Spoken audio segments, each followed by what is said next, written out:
Kung kumalat ang balita nito, gaano naman iyon nakakahiya? Lumingon si Lin Yunqing upang tingnan siya at mahinang nagtanong, "Oh, ano ang gusto mong matutunan?" Kinamot ni Lin Xuan ang kanyang ulo. Kahit ano talaga, isang bagay tulad ng isang heaven-grade immortal cultivation method. Kahit ano ay maganda, hanggat ituturo ng master, matututunan ko. Sa likod nila, lihim na nakikinig sa kanilang usapan, hindi napigilan ni Wo ang nasumulyap. Gusto mong matuto ng isang cultivation method. Malinaw na ginasto mo lang ang katawan ng iyong master. Bagamat alam ni Lin Yunqing na nakikinig si Wo Ang, hindi niya ito pinansin. Ngumiti siya at sinabi, "Ako, ang iyong master, ay may napakalakas na cultivation method. Gusto mo bang matutunan ito?" Mabilis na sumagot si Lin Xuan, "Siyempre gusto ko. Bakit hindi? Sige, kung gayon, ngayon ay opisyal kong ipapasa sa iyo ang Primordial Chaos Immortal Law, Innate Freedom Decree.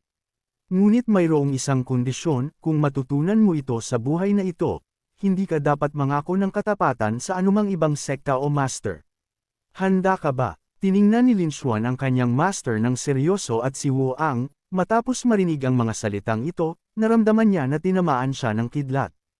Iyan ay isang Emperor-grade cultivation method. Isang tunay na Emperor-grade cultivation method. Ang pinakamalakas na Empress cultivation method sa lahat ng mga kalangitan at napakaraming mundo, at pinapayagan niya itong matutunan. Orihinal na naisip niya na sobra na ang pagbibigay niya ng Xuanhuang Cauldron, isang protective treasure, ngunit hindi niya inaasahan na mayroong mas mahalaga. Pagkatapos ng ilang sandali ng katahimikan, nagsalita din si Lin Xuan, "Kung ipapasa ng master, kahit na ang pinakamababang grade na Mortal Realm Cultivation Method, paano naman tatanggi ang disipulong ito na matuto?" Ngunit ang mga salita ng master ay hindi ba medyo labis na hindi nagtitiwala sa iyong disipulo? Ang lahat ng mayroon ng iyong disipulo ngayon ay dahil sa isang tanong lamang ng master, "Handa ka bang sumali sa aking sekta?" Kahit na walang-walang hanggang spirit liquid, naisip ba ng disipulong ito na iwan ang master? Kung ganoon, kahit na mas malakas ang cultivation method na ito, hindi ito matututunan ng disipulong ito. Natulala si Lin Yunqing nang marinig ang mga salitang ito, at maging si Wo Ang ay natulala. "Hoy! Ito ay isang Emperor-grade cultivation method, okay. Kapag natutunan mo ito, magiging kahalili ka ng isang Immortal Emperor. Papayagan mo lang ba ang ganoong kapalaran na lumipas, at magkunwari ka pa na cool? Ikaw, masamang bata, pinagpala ka ngunit hindi mo alam. Sumasagot ka sa aking master ng ganoon. Ang Emperor-grade cultivation method ay sa akin din. Ingay ka lang." Hehe, naisip ito, nagngit-ngit siya. "Masamang bata, puro pagpapakitang tao lang ang ginagawa mo buong araw." Natahimik sandali si Lin Yunqing, pagkatapos ay nagsalita, "Ako, ang iyong master, ang nag-overthink ng mga bagay. Hindi ko dapat pinagdudahan ang iyong pagkatao. Nagpapakumbaba ako." Natulala si Wo Ang. "Ano ba? Isang peerless empress na kayang patayin ng casual ang di mabilang na mga immortal kings at ang battle power ay karibal ng 3 immortal emperors ay humihingi ng tawad sa kanyang disipulo. Hihimatayin ako." Kinindata ni Lin Yunqing si Lin Xuan. "Hindi ba ito bahagi lang ng proseso? Kailangan mo ba akong maging ganoon kagalit?" Ang mukha ni Wo Ang ay puno ng paghamak. Ganyan ba talaga siya kalambot sa pang-araw-araw na buhay? Hindi ganyan noon nang sugpuin niya ang aking ulo at sinliyuhan ang aking cultivation. Huminga ng malalim si Lin Yunqing at dahan-dahang nagsalita, "Kung naiintindihan mo ang cultivation method na ito, ang pagpatay sa kanyang uri ng casual ay walang problema." Nakita ni Lin Xuan ang kanyang master na nakaturo kay Wo Ang. Bahagya siyang kumunot. "Ituro ba, master? Anong ibig mong sabihin? Immortal siya. Kung iwinagayway ko lang ang aking kamay ngayon, mawawala siya." Nang makita ni Wo Ang kanyang mapagmataas na postura, galit siyang sumigaw, "Kung hindi ka matututo, ako ang matututo." Narinig ito, bumulong si Lin Xuan, "Master, may tagalabas dito. Kailangan ba nating paalisin siya bago mo ipasa ang cultivation method sa iyong disipulo?" Ang kanyang mga salita ay nagpang-inig sa mukha ni Wo Ang. "Hindi ako tao, pero ikaw, aso ka." Umiling si Lin Yunqing. "Okay lang." Kuminang ang mga mata ni Wo Ang. "Astig, may magandang palabas na mapapanood. At baka makakuha pa tayo ng Immortal Emperor's Legacy. Kalimutan na ang pagkakatigil dito ng ilang taon, handa akong manatili ng libu-libong taon pa. Ngunit sa ilalim ng gulat na tingin ni Wuang, inabot ni Lin Yunqing ang isang daliri at hinawakan ang glabella ni Lin Xuan. At ganoon lang, ang lahat tungkol sa Emperor Tier Cultivation Technique ay tuluyang naitala sa isip ni Lin Xuan. Nang idilat ni Lin Xuan ang kanyang mga mata at tumingin sa kanyang paligid, hindi niya maiwasang magtaka. Ito ba ang Primordial Chaos Innate Freedom Art na sinabi sa akin ni Master? Ang kumikinang na liwanag doon, ito kaya ang cultivation technique mismo. Agad na sumugod si Lin Xuan patungo sa Orb of Light na iyon, ngunit habang sinusubukan niyang lumapit, lalo itong lumalayo. Punyeta, malinaw kong nararamdaman na nasa harap ko lang, ngunit bakit tila napakalayo? Hindi ko mahabol anuman ang subukan ko. Medyo hinihingal siya, napagod. Sana mayroon akong kabayo, maganda sana. Ngunit sa sandaling naisip niya iyon, isang Divine Dragon ang talagang lumitaw sa ilalim ng kanyang mga paa. Ito ang ganap na ikinagulat ni Lin Xuan. Wow! Maaari kayang sa mundong ito, anuman ang gusto kong gawin, kaya ko lang gawin. Napakalungkot ko. Sana nasa tabi ko si Master. Sigurado, sa sandaling naisip niya iyon, lumitaw ang kanyang master sa harap ng kanyang mga mata, napakaganda at lubhang kaakit-akit. Nagsimulang lumakas ang tibok ng puso ni Lin Xuan. O Diyos ko, sobra ako, mawala, kahanga-hanga ang biglaang paglitaw ni Master, ngunit masyado itong nakakagambala.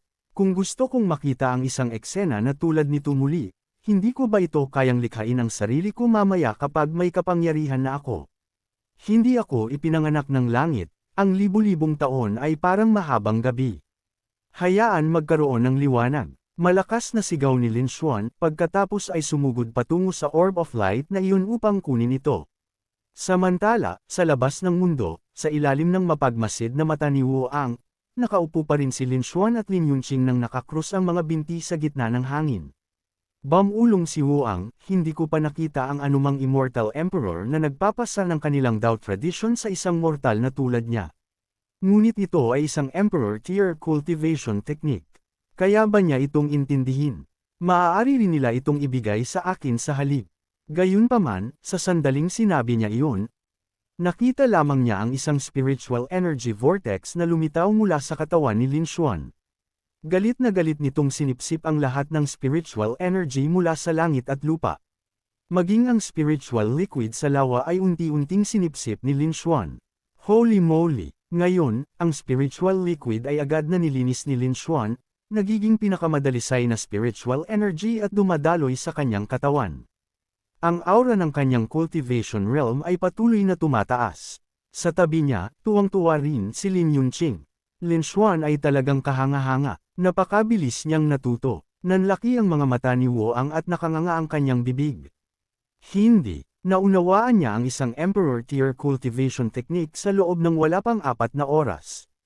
Anong klaseng halimaw ito? Pagkaraan ng ilang sandali, sa wakas ay binawi ni Lin Yunqing ang kanyang kamay at tiningnan niya ang kanyang disipulo na may ngiti.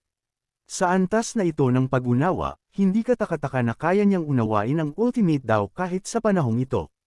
Natatakot pa rin si Wuang, tinatakpan ang kanyang bibig.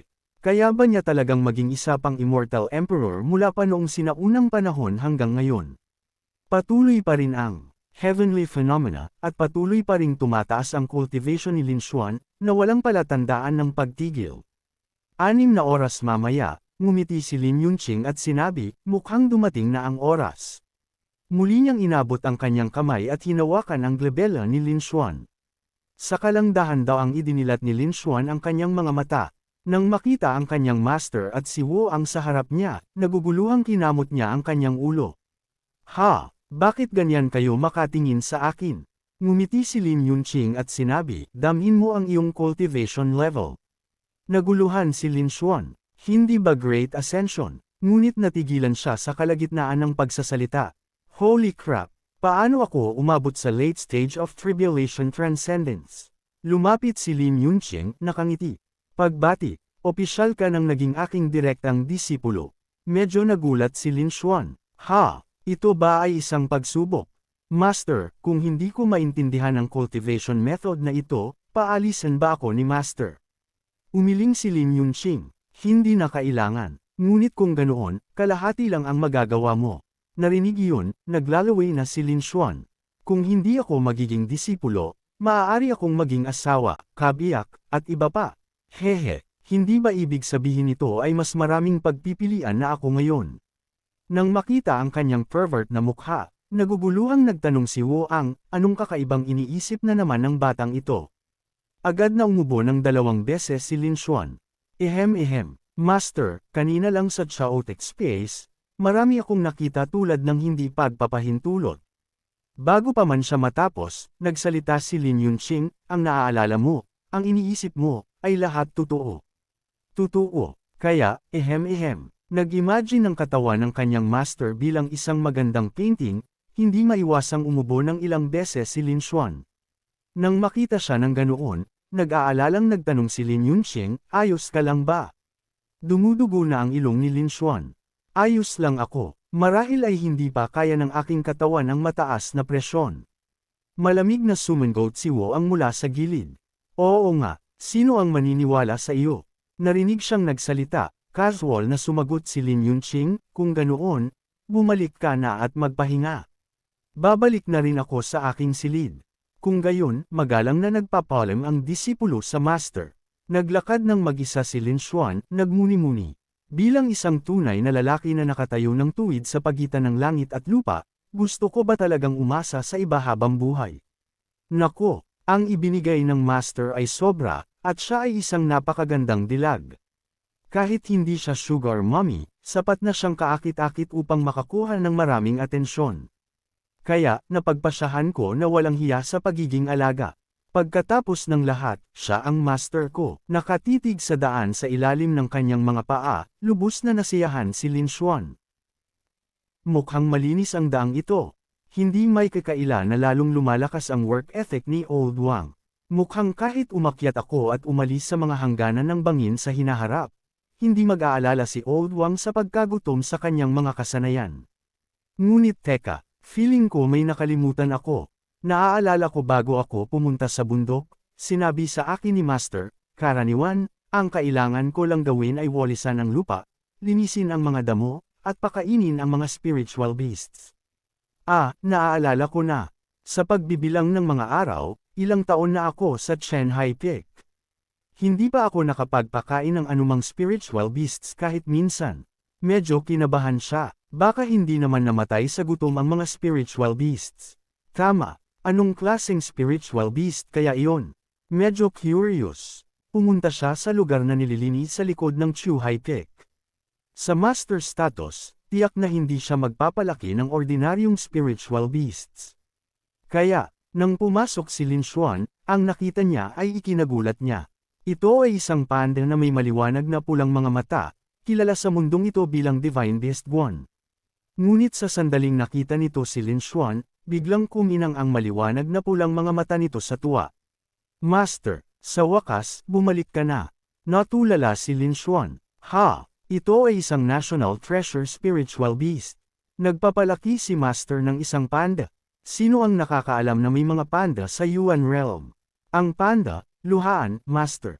Hindi mo ako dinadalaw. Nang makita siya ng ganoon, nagtalo si Lin Xuan, sino ang nagsabi sa iyo na huwag kang lumapit sa akin? Ikaw ay isang divine beast, at hinayaan mo lang ang mga bakod na ito na panatilihin ka sa loob. Naguluhan ang panda, ngunit sinabi ng master na bawal akong lumabas sa mga bakod na ito. Hinaplos ni Lin Xuan ang balahibo nito. Sige, anong gusto mong kainin? Hahanapin ko para sa iyo. Sige, gusto ko ng bagong kawayan. Tumawa si Lin Xuan. Sige. Sa wakas, may pagkakataon akong palayawin ang furball na ito ng hayagan. 3 araw ang lumipas, sa labas ng pangunahing bulwagan ng Invincible Immortal Sect, nakita ng isang elder si Lin Xuan at inabot sa kanya ang isang storage ring. Ito ang ipinagkatiwala sa akin ng 6th elder na ibigay sa iyo. Naglalaman ito ng lahat ng kanyang kaalaman sa alchemy at pagpapanday ng artifact, kasama ang ilang yaman at resources na kanyang naipon sa loob ng 10,000 taon. Ang nagsalita ay ang bagong itinalagang elder ng Refining Heaven Peak. Nagpatuloy siya, inatasan din ako ng Sixth Elder na personal na ihatid ito sa iyo. Nagbigay galang si Lin Xuan. Maraming salamat, Elder. Nakatitig sa storage ring sa harap niya, bahagyang kumunat ang noo ni Lin Xuan. Dahil sa naunang handbook, marahil ay hindi ito magiging.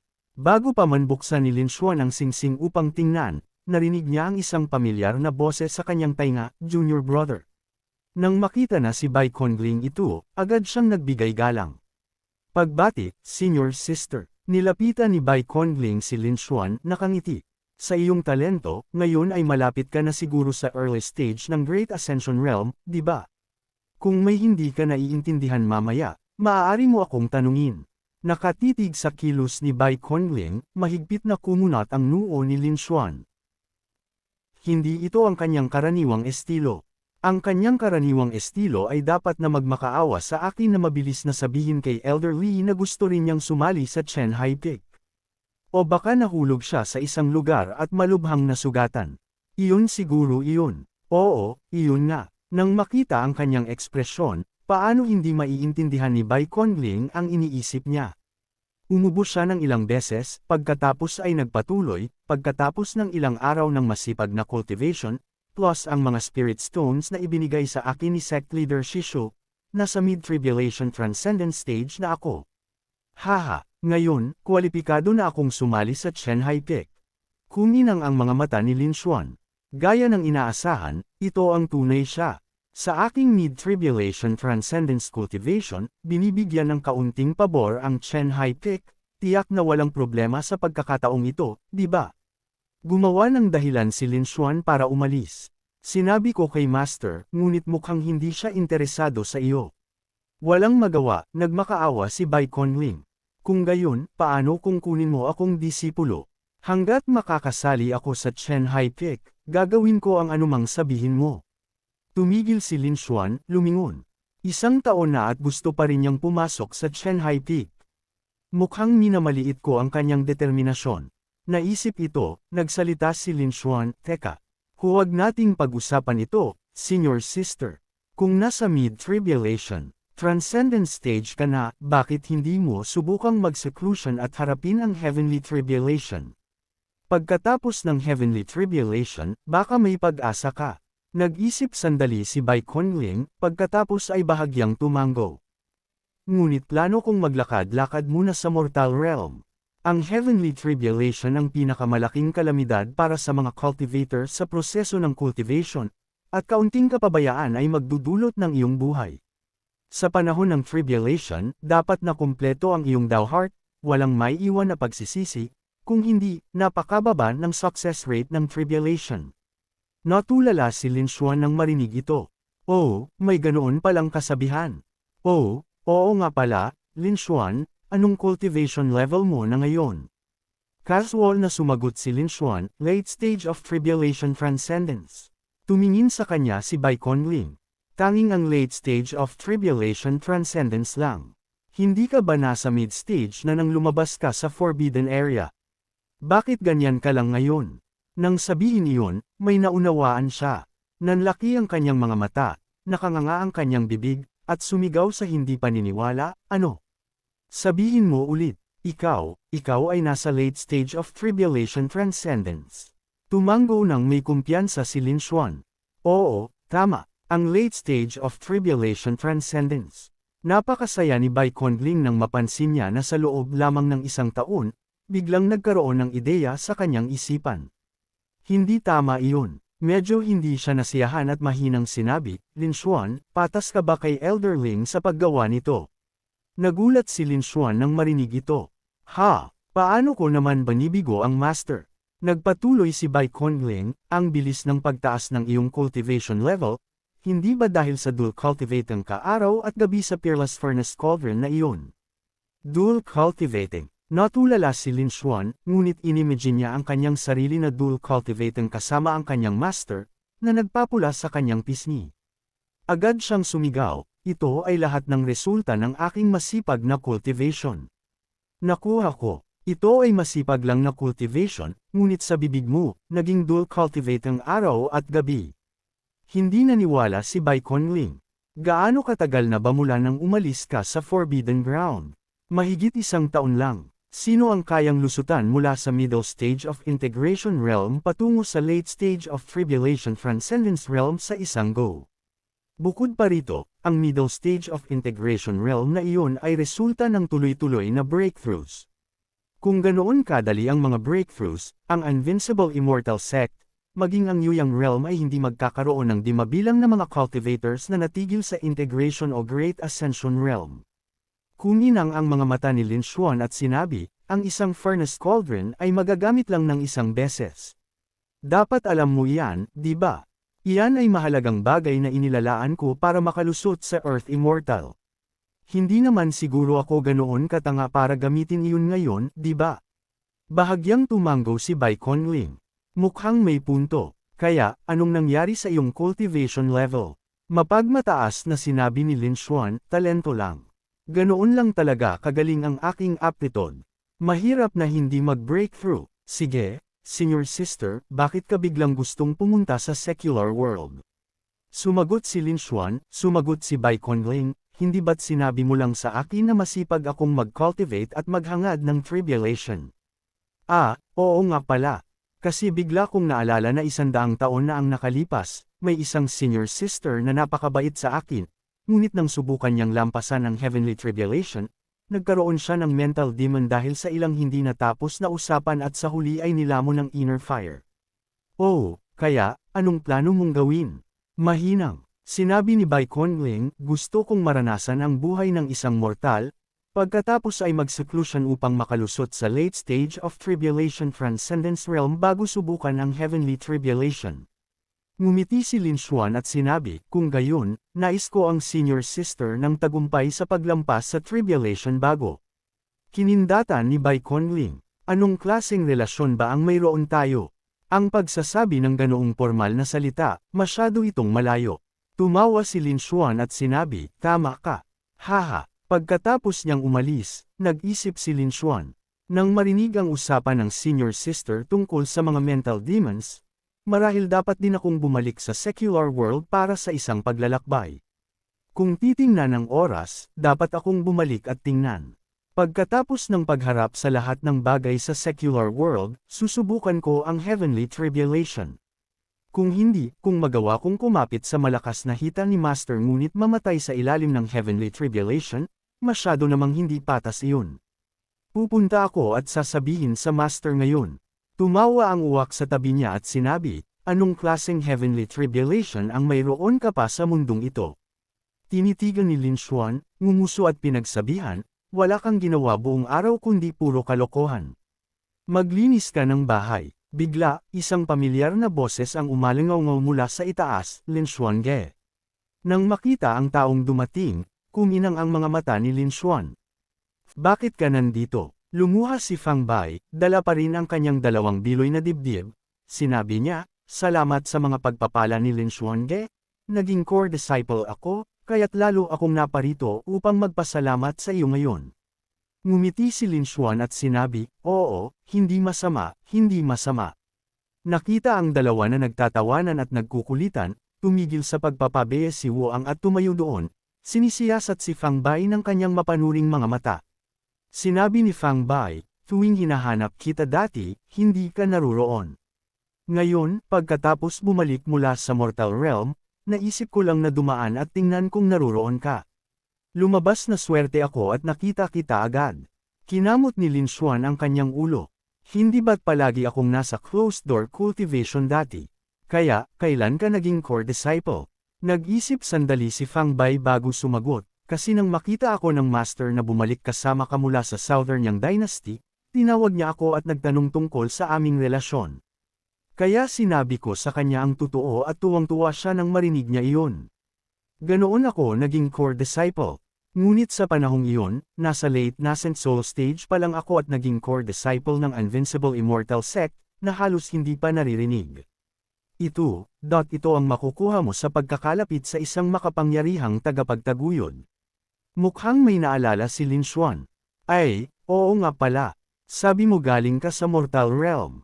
Anong ginagawa mo doon? Sumagot si Fang Bai, sinabi sa akin ng master, sumusunod sa mga tagubili ng sect leader, na pumunta at asikasuhin ang trading company na binuksan mo sa bayan at nagpalit din ng ilang spirit stones. Nag-isip si Lin Xuan, tama, sa labas ng Invincible Immortal Sect, mayroong isang kalye kung saan maraming rogue cultivators at mortals ang nagtitipon. Lubhang abala ito sa lahat ng uri ng kalakalan. Ang mga pang-araw-araw na pangangailangan ng Immortal Sect ay lahat binibili doon. Sandali, kailan ako nagbukas ng trading company sa labas? Ikan-away ni Fang Bai ang kanyang kamay. Lin Xuange, babalik muna ako sa master. Susunod na hahanapin kita para maglaro kapag libre ako, okay. Mag-ingat. Pagkatapos umalis ni Fang Bai, nagsimula si Woang sa kanyang kakaibang, mapanuring boses, nagdaldal ng buong araw, hindi nagka-cultivate, iniisip lang kung paano makikipag-ugnayan sa mga babae. Nena si Lin Xuan, itinuro sa malayo at sinabi, anong kalokohan ang sinasabi mo? Gawin mo ang trabaho mo. Pagkatapos nito, dumiretso si Lin Xuan sa mga tindahan sa labas ng Invincible Immortal Sect. Pagdating sa lugar na binanggit ni Fang Bai, bahagyang tumango si Lin Xuan. Oo, ito na siguro iyon. Agad siyang pumasok sa isang tindahan na may karatula na, by Trading Company, na siya ring kanyang dawist name. Sa sandaling pumasok siya, pinigilan siya ng isang alalay. Teka, mayroon ka bang by Trading Company Jade Token? Sinampal ni Lin Xuan ang kanyang noo. Punyeta, gamit ang sarili kong pangalan at hindi man lang nakikilala ang may-ari. Hindi ba't medyo sobra iyan? Naisip ito, sinabi niya, hindi ko alam. Paano makukuha ang Jade Token? Sumagot ang alalay, ang mga alchemist, weapon refiners na lampas sa 3rd rank, o cultivators na lampas sa transformation spirit stage ay lahat kwalipikado. Kumunot ang bibig ni Lin Xuan. Iyon lang. Iyan ba ang standard? Hindi ba't medyo mababa iyan? Sa ilalim ng takot na tingin ng alalay, inilabas ni Lin Xuan ang kanyang Tribulation Transcending Stage aura at pagkatapos ay malalim na sinabi, sapat na ba iyan? Ang dalawang alalay ay sobrang natakot at bumagsak sa lupa, sumisigaw, ang Tribulation Transcending Stage. Nang makita ang eksenang ito, medyo naguluhan si Lin Xuan. Ha, dapat nasa Nascent Soul Stage sila, paano sila ganoon kadali matakot? Ang kaguluhan sa labas ay nakuha ang atensyon ng isang steward sa loob. Sa sandaling lumabas siya, magalang siyang sinabi, kaya, isang distinguished guest. Patawarin ninyo kami sa hindi namin pagtanggap sa inyo ng mas maaga. Ang senior ay may napakalakas na lakas. Pakiusap, huwag ninyong pansinin ang mga lingkod na iyon. Pakiusap, pumasok kayo. Pagkatapos magalang na imbitahan si Lin Xuan sa loob, nanlamig ang mga mata ng steward. Itinuro niya ang dalawang utusan, bumaba ang kanyang boses. Magaling, halos nakasakit kayo ng isang malaking boss. Dapat mas maging alerto kayo sa hinaharap. Agad siyang lumingon, sinusubukang lapitan si Lin Xuan. Maaari ko bang itanong kung anong nagdala sa senior dito sa pagkakataong ito? Ngumiti si Lin Xuan at sinabi, ako ay disipulo ng Invincible Immortal Sect, lumabas upang maranasan ang mundo. Narinig ko na ang aking junior brother ay nagbukas ng isang bagong business association dito, kaya't lalo akong naparito upang tingnan ito. Agad na nagbigay galang ang manager. Kaya kayo pala ang pamilya. Napakawalang galang namin. Napakawalang galang. Dahan-daang sinabi ni Lin Xuan, hindi na kailangan ng formalidad. Pumunta ako para bumili ng ilang bagay. Ituring itong pagsuporta sa negosyo ng aking junior brother. Oo, pakiusap, dito po, senior. Sumunod sa likod ng manager na iyon, mahinang bumantong hininga si Lin Xuan. Hi! Nagbukas ako ng isang business association gamit ang pangalan ko, ngunit walang nakakakilala sa akin. Narinig lang niya ang manager na sinabi, ang by business association, dahil sa relasyon nito sa aming president, ay nakatanggap ng maraming tulong mula sa Invincible Immortal Sect, at ang sukat nito ay mas malaki kaysa sa ibang mga business associations. Kaya, senior, karaniwan, lahat ng gusto mo ay matatagpuan dito. Nagkunwari si Lin Xuan na ngumiti at sinabi, narinig ko ang mga kahanga-hangang tagumpay ng inyong president. Nagtataka ako kung nasa loob ba ang president.